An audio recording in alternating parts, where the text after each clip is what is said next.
2012, a year that was defined by a number of significant weather events, although not as severe as the year before because 2011.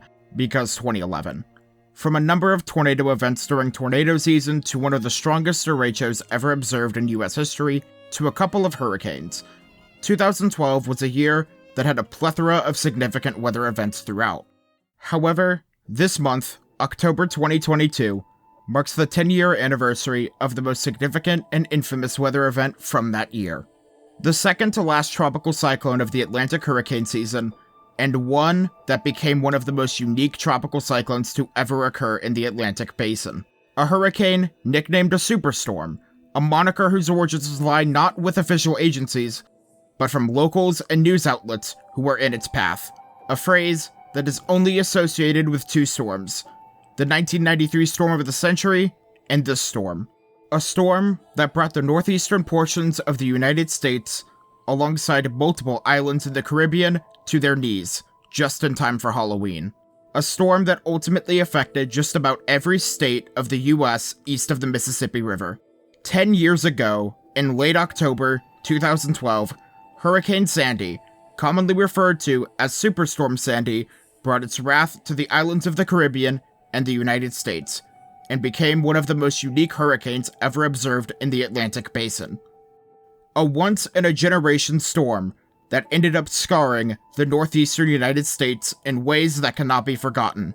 So today, 10 years later, I will be taking a deep dive into Hurricane Sandy, discussing the state of the 2012 hurricane season before Sandy, the storm's origins, the original forecast and the eventual track Sandy would take, the preparations taken, the impacts, and the aftermath left from Sandy's wrath.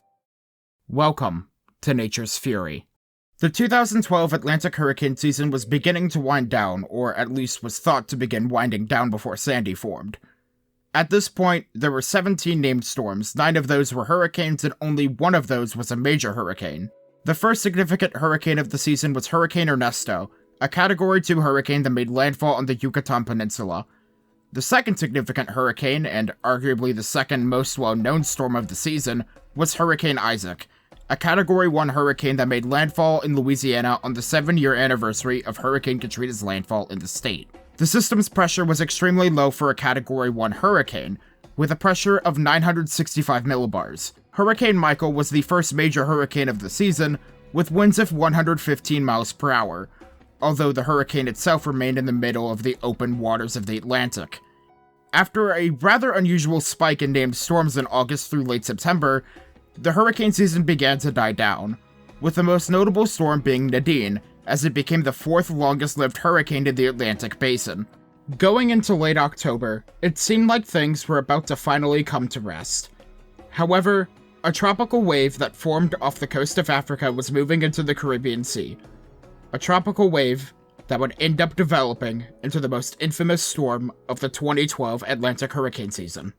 Though, real quick, not a lot of people who like these videos are subscribed to the channel, so if you enjoy these videos, consider subscribing. It helps me a lot and tells me I'm doing something right. Anyways, back to Sandy. On October 11th, the tropical wave that eventually developed into Sandy left the west coast of Africa. Over the next week, the wave would produce some thunderstorms and convection as it traversed the warm tropical waters of the Atlantic Ocean. However, strong wind shear prevented the tropical wave from developing further. By October 18th, the wave entered the Caribbean Sea.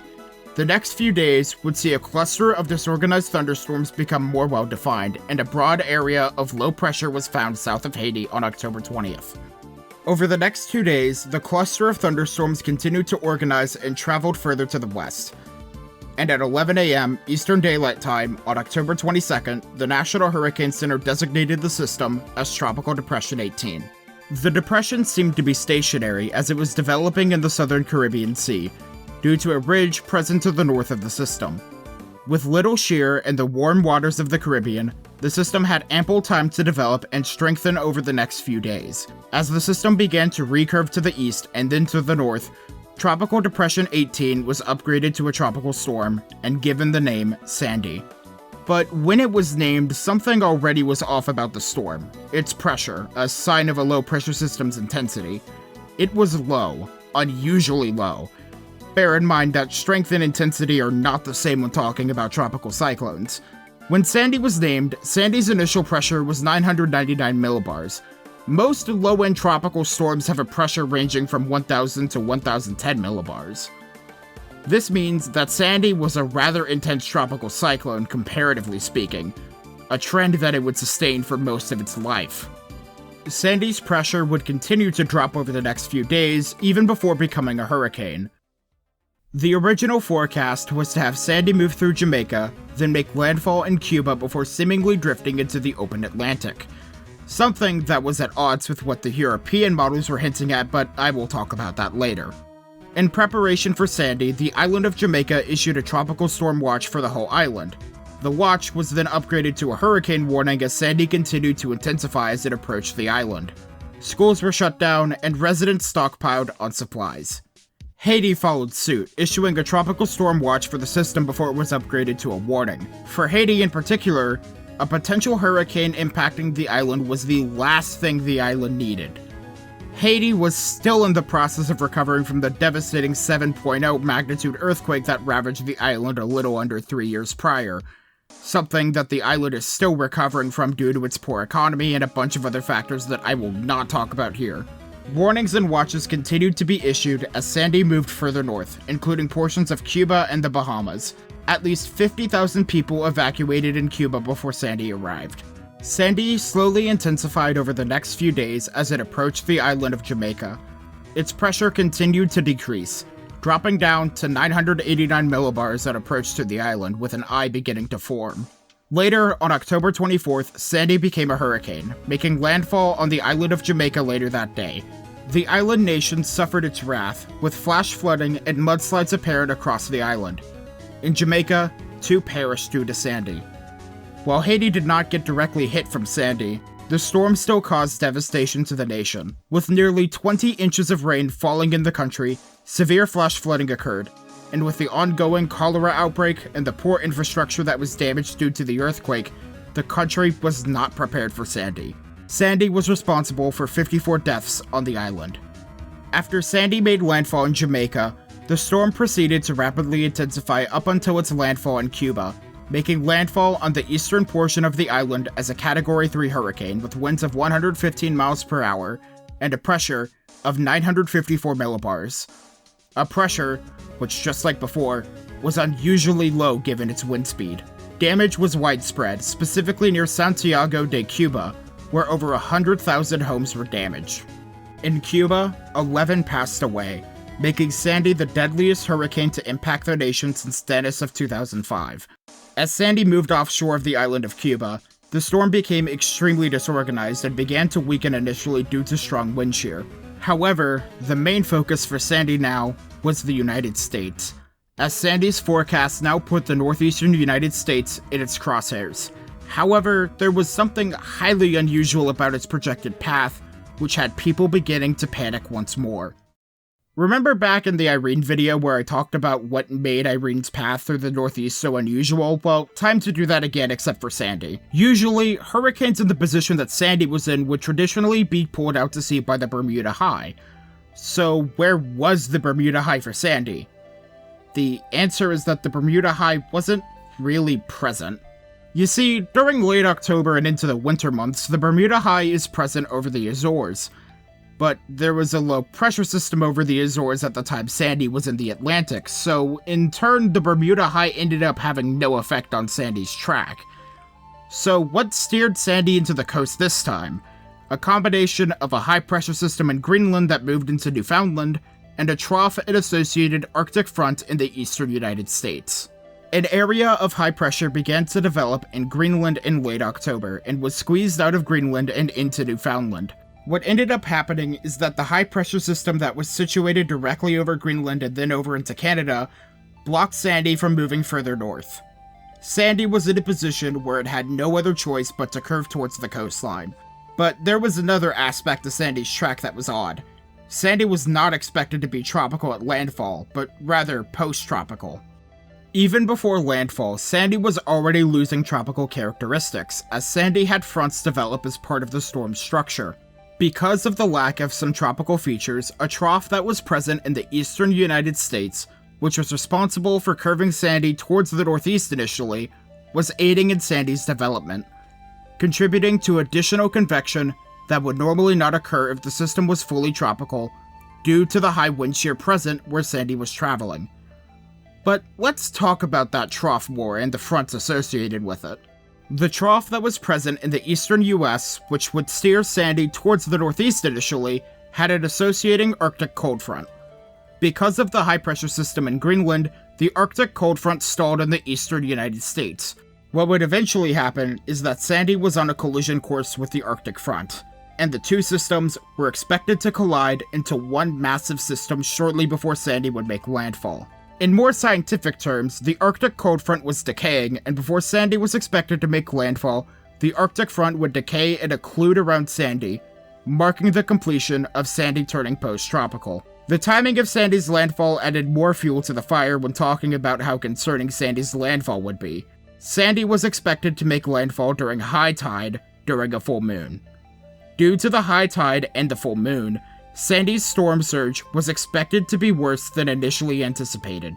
The case for Sandy's track was noted 8 days out in advance from the European models, which showed Sandy recurving towards the northeastern United States. The American models, on the other hand, showed Sandy moving out to sea.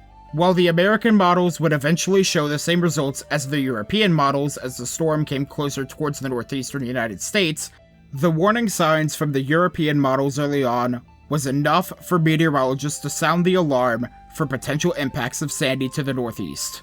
With all of this in mind, people in the United States were beginning to worry about what could occur with Sandy, and preparations were beginning to be made.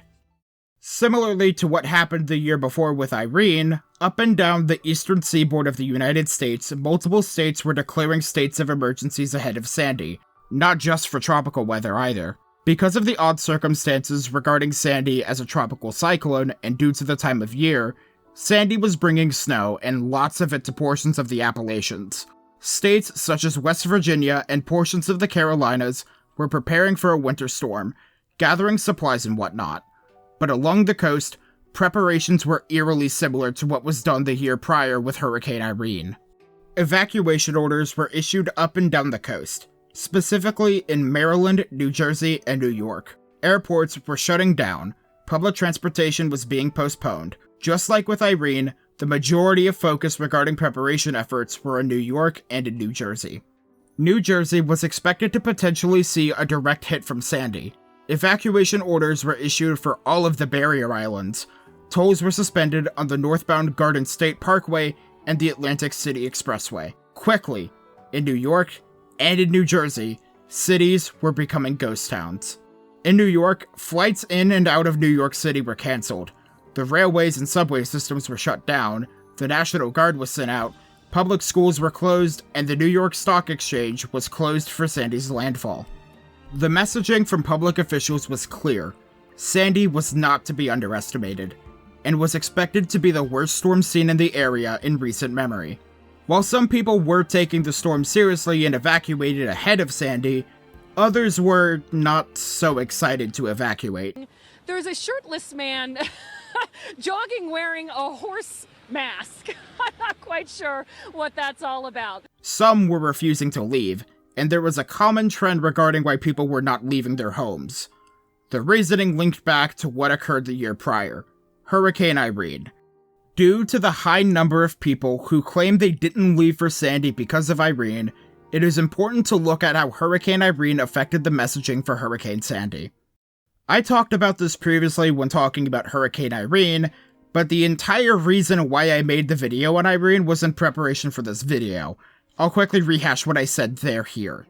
Basically, people who left for Irene claimed that Irene didn't do anything besides what it did in Vermont and upstate New York. A flat-out lie that is consistently repeated by major documentaries on Sandy. Of course, Irene was not as extreme as it was thought to be at landfall, and it's also known that people should not compare storms to each other. But not everyone knows that. The comparison to Irene during coverage before Sandy's landfall was everywhere, and because of Irene, people were not taking Sandy seriously, thinking it would just be a repeat of Irene. Sandy ended up not being a repeat of Irene, obviously. It ended up being much worse than Irene. In order to help explain the reactions to Sandy and to gain further insight as to what happened in the Northeast during Sandy, I talked with Ginger Z, chief meteorologist for ABC World News. During the interview, she explains further in depth the difficulty in messaging regarding the potential impacts from Sandy due to Hurricane Irene. Yes, that was the biggest challenge in forecasting Sandy, was the juxtaposition to Irene. Because you had, and this is not something the Northeast deals with every single year, a hurricane that would actually come to the Northeast and impact the biggest cities. And so with Irene, that was a regular and understandable comparison.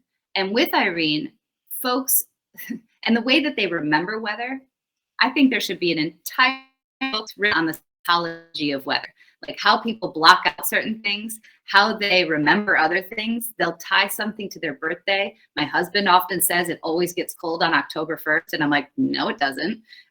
So I think we have to look at how people perceive it, and how people want to forecast is for their direct, 6 foot by 3 foot box. That's what people want. And that's what people expect, even though that's impossible to give on a broad, NHC or NWS or WABC. So what happened with Irene was, even as it got closer and they got better and more fine-tuned, people weren't listening and they didn't understand, and maybe they don't remember the pictures of, I had been up through New England since then, and you'd have these huge signs and big barns that said, go away, Irene, or you took our lives, Irene.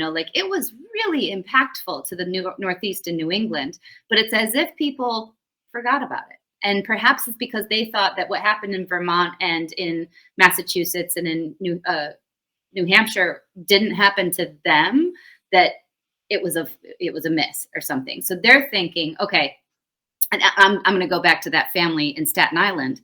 I spoke with a woman after Sandy who had lost her husband and her daughter in Sandy. And of course, the question she'd been asked for weeks, if not months, and I don't remember the timing of when I spoke to her after, was, why didn't you all leave? You live right on the coast. Sandy's warnings were evident. They told you to leave. They were in the evacuation zone. And she said, because with Irene, we were in the evacuation zone, we left, and then we got looted. So her and her family stayed in Sandy. And so they're feeling like, listen, nothing happened, because they weren't there to see it either in Irene, whether there was flooding or not at their home directly. But they left in Irene and they got looted. So they stayed in Sandy. And Sandy looted her husband and her daughter and took them from her. And so it was like this, it's a very harsh lesson of, you have to, the pinpoint of a forecast like that can't be for one house or another. That's why we have evacuation zones. That's why we have broad warning. And why just because it doesn't happen to you doesn't mean it won't happen the next year. And so I think that she would tell you was the hardest lesson of ever in life, of why one storm isn't exactly like the other, but both can do great impact to different people. Regardless, as preparations for Sandy were underway in the United States, Sandy was already moving through the Bahamas and preparing to make its way towards the United States. After exiting the northern coast of Cuba, Sandy began to become disorganized due to strong southerly wind shear, but not before making landfall in the Bahamas as a Category 1 hurricane. Portions of the archipelago lost power or cell service, including an island-wide power outage on Mabini. Moving through the Bahamas, Sandy's wind field dramatically increased in size, bringing tropical storm force winds to portions of Florida as it turned towards the northeast. Sandy was already hitting portions of the southeast and mid-Atlantic states with occasionally heavy rains and strong winds associated with a convection next to the Arctic cold front from November 27th through the 28th. The cold front itself would begin to decay and occlude around Sandy as the storm moved further north, continuing its transition to becoming a post-tropical cyclone, regaining status as a hurricane on October 28th, and the storm began to develop an eye. Its wind field would only continue to grow in size as it moved further north. Although Sandy was far offshore of the United States still, its wrath from the heavy amounts of precipitation and gusty winds observed far outside of the tropical storm force wind field was still observed across the eastern US, a sign of things to come.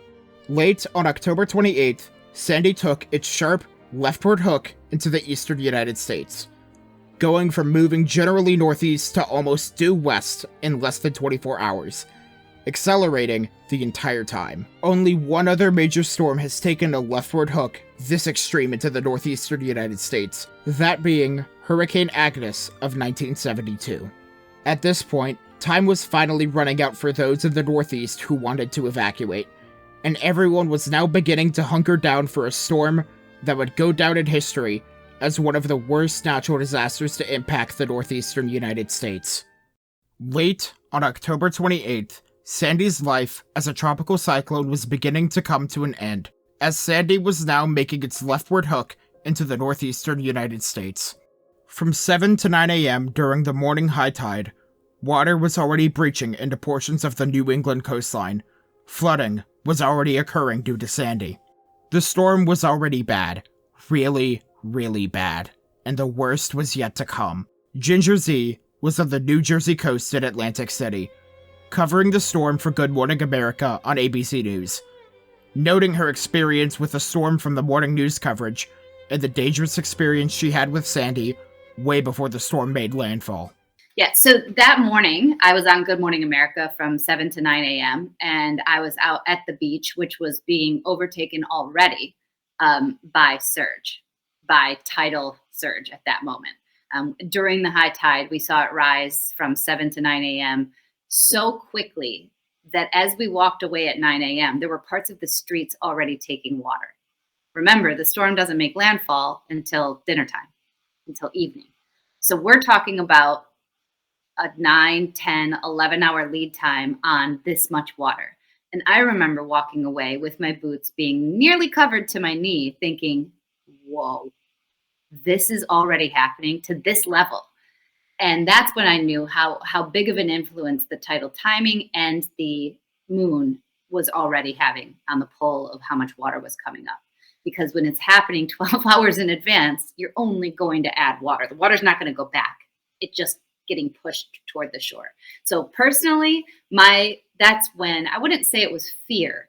It was severity of verification started really creeping. And I did not once in that morning have a fear of this isn't happening. So, where sometimes you're like, we're not in the right place, or this isn't. Nope, we were in the right place. Not only was it going to happen, it was going to happen, and it was getting worse faster than I expected. So we were really, clear, I hope, on our messaging of how much water was coming in, who would be impacted the most, and where we needed to see people get out. And because at that time, you still had roads to get out on. You still had time, early that morning. And then by noon, we were still in Atlantic City. We had a hotel in Atlantic City that was on the highest point, which to be on a high point on an island, I don't know that it's that high, but it was higher. And we had a hotel there, but we said, let's go get some of the surge, coming up. And by the time we went back to kind of close to where we had done our live shot in the morning, just 2-3 hours later, water covered. The entire thing was covered. And I did a couple of things. We started seeing, it was getting windy too. It was starting to get, 30, 40 mile per hour gusts, nothing, but still enough to knock some signs around, a little bit of debris here and there. And I'm out doing my stand-ups for what would go into my world news piece. And within an hour of us shooting those, it got so bad that we were like, we have to go. We got to go back toward our high ground. So we make the turn. And this is the story. Whenever anybody asks me, have you ever been afraid in your job? This is the one I tell. So we turn around. And at that point, the police had put a line up. I don't remember which streets these are, but in Atlantic City. And we got up to them and we had our media stuff like we usually do. And they said, you can't come this way. And we were like, but back there's all water. So we actually have to go this way so that we can get to, to get to our hotel. And they said, nope, you're not allowed to come this way. You got to go the other way. And I said, it was all full of water. And just geographically, the other side's going to be full of water too. So even if we take this side street, we're going to be stuck and you don't want us to be in water. And they were like, too bad. And they really didn't have updated information, which I see a lot. That happens a lot. The communication of observation of weather happening during a disaster is often delayed for officials. It's not their fault. This is just the orders that they were given, and they're not supposed to let people through. So because we were not allowed to go, I said, okay, maybe they know something we don't. We turn and we go down that side street, we go to wherever, and sure enough, there's water. And to get to the only other way to get back toward the high point, we have to go through water. Well, what do we tell people every day? Do not drive through water. But at that moment, we're like, well, what do? We just got told no. And it didn't look, I mean, it looked bad enough where I was like, this is so stupid. Why are we doing this? Otherwise, there was no way to like drive through people's yards and do it. And the yards were covered with water already anyhow. So we did it. And Serena, this producer who was driving, Senny, my other producer, was in the back. And as expected, I don't know that it was full floating, but we were definitely not always on the ground. And we started hitting things and you could feel it. And at one point, I was like, this is where we go. You know, this is where the end, because you can see the ocean and the water's pulling us in, out, in, out, in, out. And I'm like, we're going to have to get out. This is so embarrassing. This is not what I'm supposed to be doing. This is not what I wanted to do. And luckily, Serena was a mudder in Florida. I didn't even know that was a thing, but she drives trucks in mud. She knew how to manage that SUV like you have never seen somebody manage an SUV. And she got us over, I don't know, using fire hydrants, stop signs. I'm not sure what we were using to navigate our way over to land enough to get out again and trudge through and get out safely. Again, never would have done it, never will ever since, because it is, as we all know, a horrible thing to do. When, just as a note of before, when we got back to that vehicle the next day, because we just abandoned it, it's too bad it had a lot of our good snacks in it too. Got back, the wheels were like to the side. I don't know. I've never seen a vehicle do this. We wrecked that thing. So sorry, Enterprise or whoever, National, I don't know. But that's how fast the waters were coming up, that even officials that were in Atlantic City, didn't have the right information that early. So that's like 1 or 2 now, by the 3 maybe by the time. So now we have to get ready, and we finally we walked. We walked back to the hotel, which I think was like a mile, or I don't even remember, with our gear and everything. And by the time we got back there, it was really getting going. And that's when we just stayed put. We were in a really good spot. The water still came up really close to the hotel, but not. We were in a very safe place. And then we watched it pass, and the winds, were tropical stormish, but we kept hearing the reports of the blackouts in Manhattan, the water and the surge happening, but nobody really knew, because now it's dark already. And nobody knew how bad the Jersey Shore was, I don't think, really, until late night, until they were able to get out. And I didn't, because I was covering it, and I'm sitting there in Atlantic City just trying to tell them what I'm seeing. But I do remember vividly seeing the full moon through the eye as it passed. And that was something I will never forget. And I still get a little tingle thinking about that power of that storm. And the part that I love about Mother Nature is that power, but it's the part that I hate too. It's the part that you go, well, then it would be all fine and dandy if we didn't have everybody's home, livelihood, and families that got injured, hurt. It's just unbelievable what you can see water do. By 11 a.m. Eastern Daylight Time, the coastline from Maine down into North Carolina were experiencing tropical storm force winds, the result of its wind field having expanded to over 800 miles across. The water from the Atlantic Ocean only kept building up along the shoreline as Sandy approached closer and closer. The winds got louder and louder. Conditions were deteriorating faster and faster. During the afternoon hours, Sandy reached its minimum pressure of 940 millibars as a 100-mile-per-hour Category 2 hurricane, a pressure typically seen with Category 3 and Category 4 hurricanes from Sandy, just before post-tropical transition was achieved.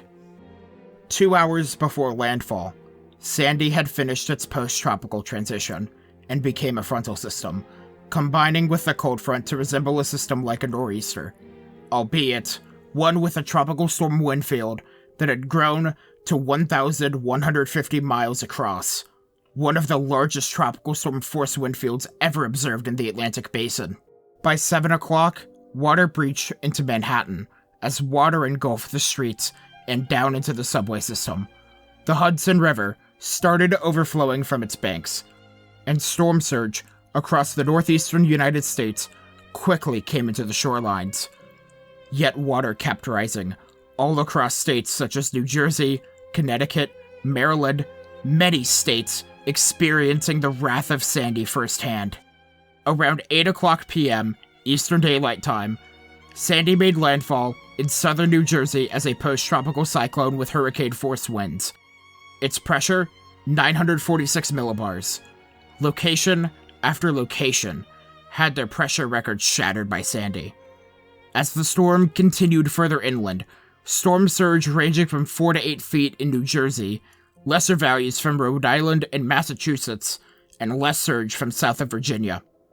However, peak storm surge was observed in New York City, with a storm surge of 14 feet observed in the city, the highest storm surge ever observed in New York City. With all that water pouring in, explosions were heard from the salt water colliding with electrical equipment, and nearly half of the island lost power. The outskirts of the city were battered too, including Staten Island and in Queens. In the Breezy Point neighborhood in Queens, a massive fire erupted as Sandy moved through, with the firefighters struggling to put it out with the extremely high winds that were present in the area. After Sandy made landfall in New Jersey, Sandy continued its path of destruction. On October 30th, gusty winds associated with Sandy reached as far out as into portions of Wisconsin and down into portions of Florida. The following days after landfall, every state east of the Mississippi River was under a wind advisory or high wind warning in relation to Sandy. Every state east of the Mississippi was impacted by Sandy in that regard. Blizzard conditions were observed in the Appalachian Mountains due to Sandy, with some areas receiving more than 24 inches of snowfall from Sandy. Localized flooding from Sandy occurred in some locations, specifically in the mid-Atlantic. However, many locations did not receive any more than 2 inches of rain from Sandy. Sandy's remnants would move further east, moving into Ontario before being absorbed by a low-pressure system over eastern Canada on November 2nd. Of course, under the dark of night, reports were calling in on October 29th of the damage caused by Sandy, but nothing could be confirmed outright until the morning after. And on the windy morning of October 30th, the reports from the night were confirmed. The damage observed from Sandy was catastrophic, and the worst seen in the United States at the time since Hurricane Katrina. While Sandy made direct landfall in New Jersey, so many other areas sustained damage from Sandy, so I would like to go over those areas first. Even before the storm began its path of devastation in the United States, significant damage was observed in the Caribbean, with Jamaica, Haiti, Cuba, and the Bahamas suffering the worst of the damage. The damage observed in the Caribbean led to the deaths of many, specifically in Haiti and Cuba.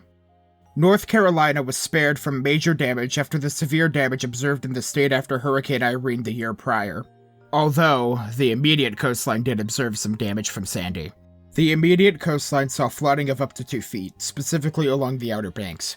Strong winds, rain, and snow affected the state, with 1 dying from Sandy in North Carolina. Virginia was another state that was spared from the worst of Sandy.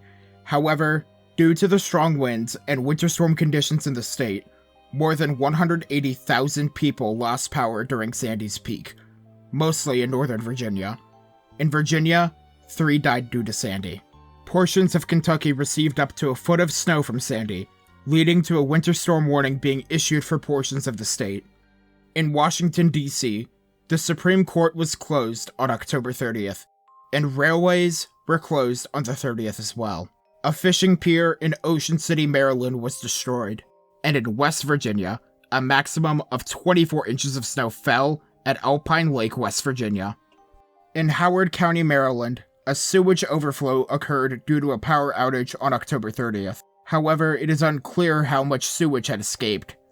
In West Virginia, Maryland, and Washington, D.C., at least 300,000 people lost power due to Sandy. In West Virginia, 7 people died due to Sandy. In Delaware, nearly 7 inches of rain fell in some portions of the state, and thousands lost power. Pennsylvania saw major highways in Philadelphia shut down, and trees and power lines were down throughout the city of Altoona. 14 died in Pennsylvania due to Sandy. From Connecticut northward, wind gusts were in excess of hurricane force, with 100,000 people losing power in Rhode Island during Sandy's peak. Communities along the coastline were flooded. Every state east of the Mississippi River observed severe wind gusts due to Sandy, leading to the issuance of numerous wind advisories and high wind warnings for Sandy. The remnants of Sandy caused numerous power outages in Canada, although that was due to the strong winds associated with the remnants. 2 people passed away due to Sandy in Canada. The worst of the damage from Sandy was in New Jersey and the New York City metro area. Up and down the coastline of New Jersey, pure devastation was consistent from Sandy. The Atlantic City boardwalk was shredded by the storm, and a large roller coaster was swallowed by the Atlantic Ocean. Multiple towns and cities were flooded or inundated with storm surge from Sandy. Even to this day, some portions of New Jersey have not recovered fully from Sandy, and some locals claim that the Jersey shoreline has changed entirely since Sandy made landfall in the state. Sandy's lasting impacts on New Jersey went far beyond the damage shown at the surface, as Sandy permanently damaged the infrastructure in portions of the state. In fact, one of the underlying causes of the Seaside Park, New Jersey fire just a year after Sandy was the lasting damage done to the electrical equipment during Sandy. Of course, most of the focus on the aftermath of Sandy was in the New York City metro. The record storm surge left New York City in shambles, with the salt water going into the subway systems and the electrical grid of the city, with a total of over 2 million people losing power during the peak of the storm. Plenty of landmark areas of the city were flooded due to Sandy, most notably the Ground Zero construction site and the subway system. The flooding done to the subway system was considered the worst weather-related disaster to affect the city's subway system in the history of New York City. Or it was until Hurricane Ida's remnants flooded New York City in 2021. But the worst of the damage was observed in the areas outside of the city itself. Staten Island and Queens were severely flooded from the storm. The Breezy Point area suffered greatly from the fires that burned houses to the ground, with the houses being reduced to ash in some instances. I decided to ask Ginger Z what she observed when touring the damage herself, and this is what she told me. After I saw that full moon through the eye, and we kind of felt the back end of the eye wall of what was left of whatever you'd want to call this wide, crazy eye wall, I had not slept in a couple of days. So I went, no, I did Nightline and I did the West Coast. I stayed up late that night. And we were watching the winds come down, but very slowly, because it took a long time for it to get inland enough to do that. I had been hearing many more reports of the surge on the coast. I went to bed finally. Now I remember I only slept a couple of hours. We got up and we went straight to the boardwalk, which was right by us. And that old boardwalk in Atlantic City was shredded. So Atlantic City, even though they flooded horribly and they had plenty of damage, was because they were right at the eye, not the worst of the surge. So what we did was immediately start moving north. And we went through all of the communities along that sliver of land that I had been studying leading up to it. And I'm trying to remember Seabright. I'd have to look at the map to see, and I'd have to go back to all my pieces. We pretty much drove the parts of the road that could be drivable, whatever bridge they'd let us over. And we went into 3 or 4 different Jersey Shore communities before getting back up to Manhattan over 3-4 days. So we were stopping and telling stories in each of these places. And it felt like the damage was unfortunately equal. You know how long it takes to do the Jersey Shore. That's a long strip of land. And you had so much of it wrecked. And that was what was remarkable to me too. And of course, then the power's out, there's no food. And, my photographer, he just passed recently. And I remember right after he kept saying, I just need a hot sandwich. I was like, we are not going to get a hot sandwich for a long time. I'm sorry. We are in this trail mix and leftover carrots for the next 5 days minimum, buddy. And he was wonderful. We had a good trip after that as far as working relationship, but it was devastating, to be able to see the breadth of it. And that's the thing. Tornadoes, people, still don't understand the difference sometimes between tornadoes and hurricanes. Hurricanes always impact, full counties, if not states wide, versus a street, with like a tornado. So this hurricane was like the next level of it, or this superstorm was the next level of it, where every single place was impacted to such degree. And then you had all of the stories of happening with the, power outages all the way back west into Pennsylvania and beyond. When I got back up to Rockaway, and I had heard all, my colleagues covering the fire that had happened after at Rockaway Beach, what it looked like in Staten Island, Long Island, and Manhattan. By the time I got back up there, I think I was it's like you couldn't see any more devastation. That's what it felt like. It was just beyond me. I also did see, and I have to give big props to the first responders, and the organization of first response was like no storm I'd seen before. And maybe it's because it's the Northeast and the coordination is something different. I don't know, but there were a lot of people helping very quickly. And that was also really beautiful, to be able to see the response like that, and the interest and the sustaining interest in the storm. So your question was about damage. So in the days after, and if I can skip like ahead, I don't know how long, it had to be a week or more that I was covering all the stories. And then we had a nor'easter. Do you remember that? Like 10 days after. So I'm out at Rockaway Beach, where they had been wrecked, and nothing has been fixed because it's only like less than 2 weeks later. And there's a snowstorm on top of all the damage, on top of the burned homes, on top of the flooding and the mold that had started to grow, but then got frozen.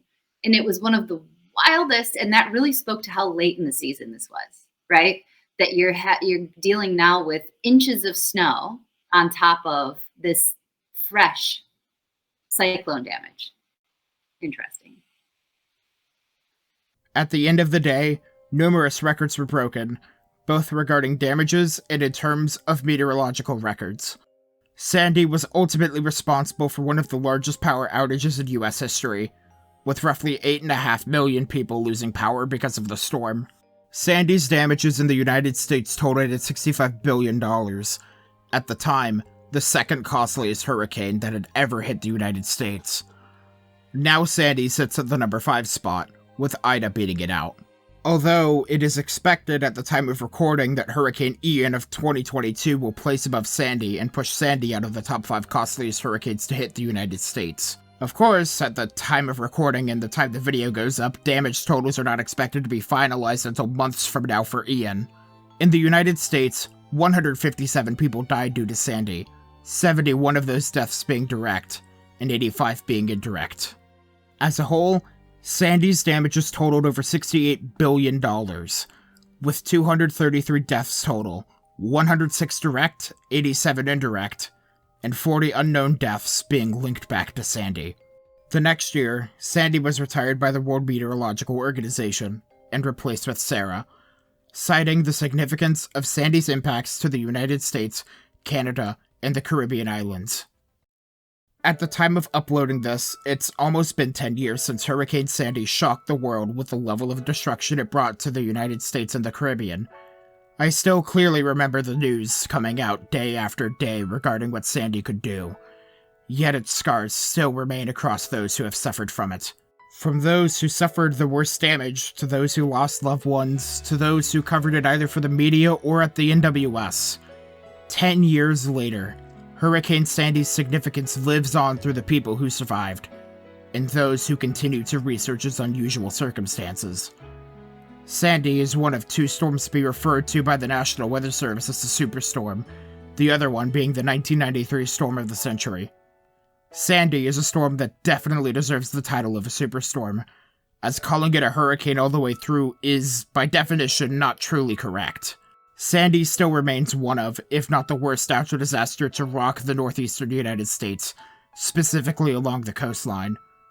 For what it did to New Jersey, New York, Pennsylvania, Maryland, Delaware, Washington, D.C., Connecticut, Rhode Island, all the way down to the islands of the Atlantic and the Caribbean, Jamaica, Cuba, Haiti, the Dominican Republic, and the Bahamas.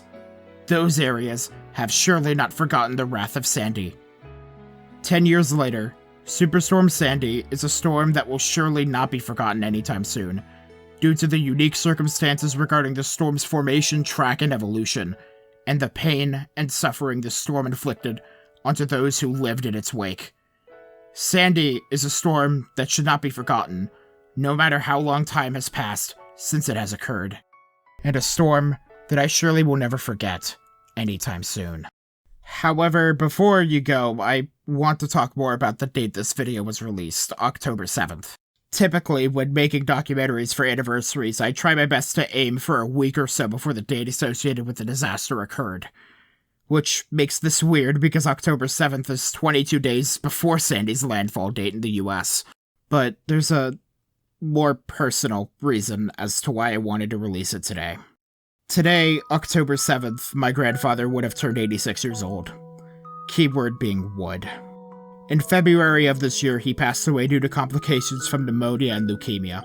He's the man who has had the most influence over me as a person throughout my entire life. He's the biggest reason as to why I am the way I am today. Back in November last year, he was diagnosed with a rare form of leukemia and was only given 12 to 16 weeks to live.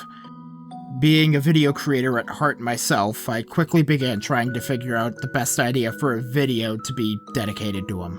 He'd flip-flop between a video on Pokemon Black and White 2's 10-year anniversary, which came out on October 7th here in the States, and a retrospective on Tales of Berseria, my favorite game of all time. However, after he passed, it dawned on me that a retrospective on Hurricane Sandy would be the best thing to do, since his 10-year anniversary was that month anyway, and I wanted to cover it. I remember watching my 2011 Super Outbreak video with him on the TV in the living room, and he was fascinated by the editing and the presentation of information. He loved it, and every time he learned I was working on a video, he wanted to know what it was going to be about. He told my parents about how much he loved that video, something I didn't know until he passed and when my mother told me after I released the Gerald video. He was always a massive supporter of anything I did, especially my passion for meteorology. He was always there for me when I needed him most. A week or two before he passed, I was sobbing like crazy after showing him A Moment of Eternity, the closing song from Xenoblade Chronicles 2, Torn of the Golden Country. It's when I was sobbing when he told me how proud he was of me, and in that conversation we had following, he told me, "I know you will be a great meteorologist someday. I'm really, really proud of you and what you've done so far. You have a bright future ahead of you." The day before he passed, he was basically on his last leg, unable to speak or really move coherently. It was frightening. I had never witnessed something like that before. As I sat next to his hospital bed in his room, sobbing uncontrollably, I told him, "I'll be a damn good meteorologist, I can promise you that much." And I swear as I was telling him that, he was trying his damn best to say I love you. Now that he's gone, it just hasn't been the same. I know my grandmother and my parents and the rest of the family have been in that same pain as well, to a level that I cannot even begin to understand. So when I saw the success of the Gerald documentary and learned shortly thereafter how much my grandfather loved the 2011 Super Outbreak video I made, I decided to push forward, keep doing what my grandfather wanted me to do. For all he has done for me and the rest of the family, I dedicate this video to him. I don't know if they have YouTube up there, but I hope this suffices for a dedication to you. I hope this further cemented your belief of being glad to be my grandpa. A man that I will never forget, nor a man I cannot sing my praises highly enough for. You'll be in the hearts of myself, Grandma, the family, and everyone you've touched throughout your life. You've done so much for me, and as my way of appreciating what you've done and what you've helped me become as a young adult, I dedicate this video to you, Grandpa. Thank you. Thank you for everything.